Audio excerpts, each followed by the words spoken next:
ఇంకొక మిత్ వచ్చేసరికి ఏంటి అంటే ఐవీఎఫ్‌కి ఎవరెవరు వెళ్ళాలి అంటే ఓన్లీ ఏజ్ అయిపోతున్న వాళ్ళే, చాలా ఇయర్స్ అవుతుంది మ్యారేజ్ అయ్యి 10 ఇయర్స్, 12 ఇయర్స్, 15 ఇయర్స్ అలా అవుతుంది. వాళ్ళే ఐవీఎఫ్‌కి వెళ్ళాలి అని ఒక మిత్ ఉంటుందండి. అలా ఏం కాదు. ఇప్పుడున్న ప్రెజెంట్ జనరేషన్‌లో ఏంటి అంటే చాలా తక్కువ ఏజ్‌లోనే కొన్ని సమస్యలనేవి ఉంటూ ఉన్నాయి. అది ఎండోమెట్రియోసిస్ గాని, లేదు అనంటే ప్రీమెచ్యూర్ ఓవేరియన్ ఫెయిల్యూర్ అంటాము. ఇటువంటి సమస్యలు ఉండేటప్పుడు కొంచెం ఎర్లీగానే ఐవీఎఫ్‌ని ఆశ్రయించాల్సిన అవకాశం అనేది ఉంటుంది.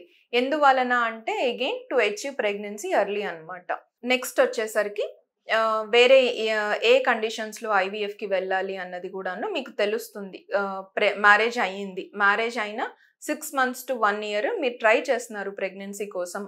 అటువంటప్పుడు గైనకాలజిస్ట్ దగ్గరికి కానీ, ఇన్‌ఫర్టిలిటీ కన్సల్టెంట్ దగ్గరికి కానీ వెళ్లి బేసిక్ అనాలిసిస్, సెమెన్ అనాలిసిస్ కానీ, స్కాన్ గాని చేయించుకొని వాళ్ళకి పాసిబిలిటీ ఆఫ్ న్యాచురల్ కన్సెప్షన్ తెలుసుకుంటే కూడా మంచిది.